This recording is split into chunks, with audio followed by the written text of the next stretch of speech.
Olá pessoal, tudo bem? Espero que todos estejam bem, tá? Aqui tá tudo tranquilo, só uma gripezinha, um pouquinho de tosse, mas nada demais, tá? Bem, a aula de hoje nós vamos falar sobre os modelos produtivos, tá? Que são as aulas 11 e 12, tá joia? Bem, aqui nós vamos falar sobre as indústrias de bens de produção. Então, os tipos de indústrias que existem, tá? A indústria, né, ela é uma atividade humana para transformar a matéria-prima. Então, é toda atividade humana que, através do trabalho, transforma matérias-primas em outros produtos. Esses produtos vão ser comercializados e possuem normalmente um maior valor agregado. Então, os produtos industrializados basicamente seriam isso daqui, tá? A importância da indústria, ela é a base para a economia de vários países, tá? No mundo atual. Ou seja, nenhum país consegue viver sem produtos industrializados hoje, tá?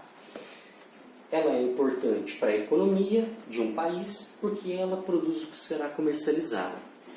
Um país que tem poucas indústrias geralmente é um país pobre, é um país, né, subdesenvolvido, tá? Quanto mais indústrias você tiver num país, melhor ele vai ser, né? Porque você gera emprego, você consegue fazer a produção de bens, consegue exportar esses bens e, claro, nesse momento entrar dinheiro para o seu país, tá? Bem, quais são as vantagens dessa indústria? Quanto mais indústrias um país tiver, né, maior vai ser o seu comércio, mais bancos vão existir, mais transporte, mais comunicações, mais administração pública, mais empregos. Então, essas são algumas das vantagens dos países que conseguem ter mais indústrias, tá? Os setores da economia.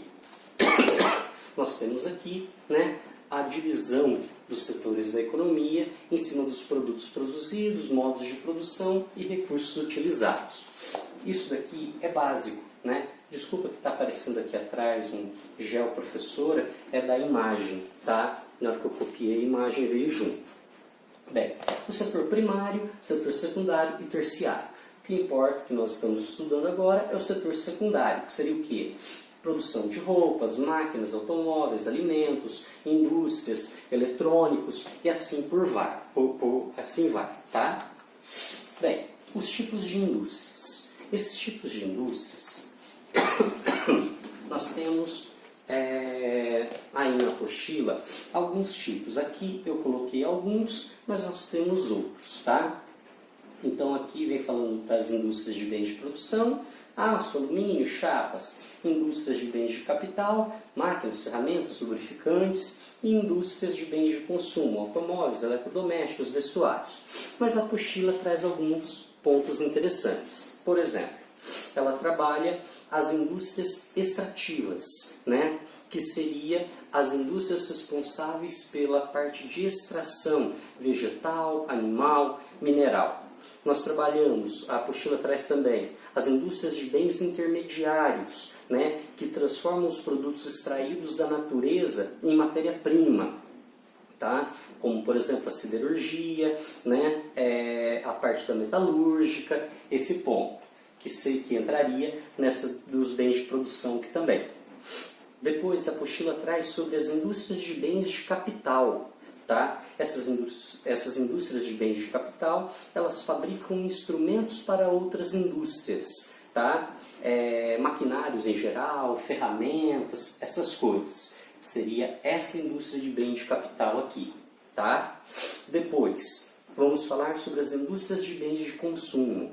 A apostila, né, dentro aqui dos bens de consumo, a apostila faz uma divisão em 3 partes. Primeira, indústria de bens de consumo duráveis. O que são os bens de consumo duráveis? São produtos que não têm um prazo de validade. Então você não sabe quanto tempo ele vai durar. Por exemplo, um automóvel, né? Ele é um bem de consumo durável, tá? Dura muitos anos. Depois, nós temos a indústria de bens de consumo não duráveis, tá? Geralmente nós falamos em indústria de bens de consumo não duráveis, a indústria alimentícia, né? Porque o prazo é muito curto. E temos as indústrias de bens de consumo semiduráveis, tá? Essas semiduráveis é que não tem um prazo específico, mas é mais curto que as duráveis. Podemos colocar roupas, podemos colocar sapatos, né, nessas semiduráveis, tá? Bem, as indústrias, onde que elas se localizam, né? E a pergunta é, por que alguns lugares possuem mais indústrias que outros? Lá no período da primeira e da segunda revolução industrial, alguns países resolveram, né, investir nessa industrialização. E aí eles conseguiram criar indústrias. Outros países optaram por não.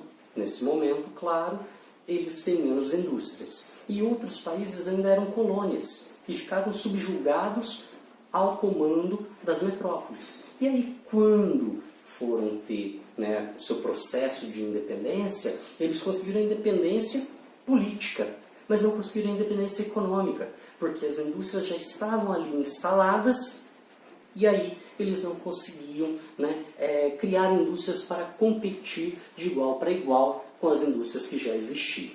Tá? Os fatores locacionais para que uma indústria, né, se instale em um determinado local. Nós temos que lembrar o seguinte. Aqui são os fatores locacionais e aqui nós temos o seguinte. Ó, as indústrias estão distribuídas desigualmente pelo mundo. Isto se deve às condições ou fatores favoráveis que nem todos os lugares apresentam, né? Então, alguns países têm muitas indústrias, algumas regiões têm muitas indústrias, outras nem tanto. Os principais fatores aí, né, que fazem com que as indústrias sejam atraídas, que as indústrias se instalem em determinados locais. Primeiro, é necessário ter uma fonte de energia, pode ser elétrica, pode ser a fonte de energia através de uma biomassa, a parte do gás natural, né, do carvão mineral, mas uma indústria, quando ela vai se instalar em um lugar, ela precisa que tenha essa fonte de energia próxima. Depois, mão de obra. É necessário que exista mão de obra. Algumas indústrias necessitam que exista a mão de obra especializada. Um engenheiro, químico, elétrico, algo do tipo. Matéria-prima. Não adianta uma indústria querer se instalar muito longe da onde tem a matéria-prima base para ela desenvolver o seu produto, né? O mercado consumidor. Também não adianta eu querer colocar lá no meio do deserto do Saara uma indústria. Eu não vou ter um produto consumidor, um público consumidor ali, tá? Infraestrutura de transporte é outro ponto importante. É necessário que existam estradas, rodovias, né, rios navegáveis para que a indústria se instale ali. A rede de comunicação, né, é necessário, importantíssimo que exista essa comunicação, tá?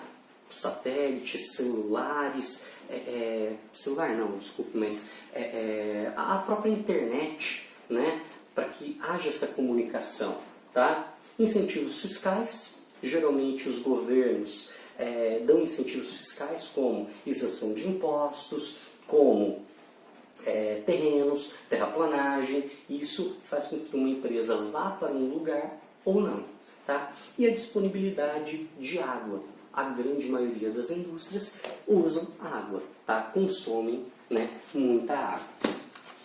Bem, aqui falamos um pouquinho das multinacionais, né? São empresas que produzem e distribuem produtos para diversos países, sendo sua matriz e escritório central localizados no país de origem.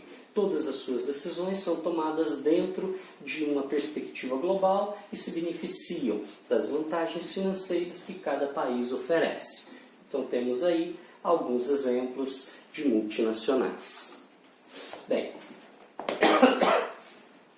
reflexo da industrialização, as modificações no espaço geográfico, né? Então, duas imagens aqui do mesmo local, uma primeira imagem, né? Alguns pontos comerciais mais simples e o mesmo lugar, né? Moderno, cheio de redes, né? Marcas, tá? que é a modificação do espaço. O reflexo da industrialização. A industrialização causa, né, tudo isso daqui negativo para o país. Por isso existem órgãos competentes muito fortes e reuniões internacionais tentando, né, diminuir o impacto que as indústrias causam no mundo.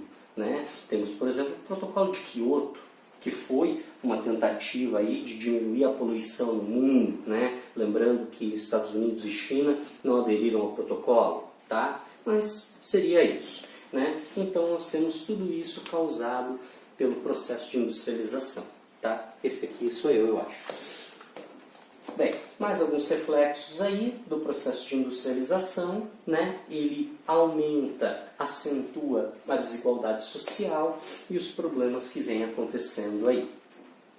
Bem, pessoal, essa aula foi sobre os modelos de produção e eu vou falar, ainda nessa aula, só que com outro vídeo, eu vou falar sobre Taylorismo e o Fordismo e o Toyotismo também.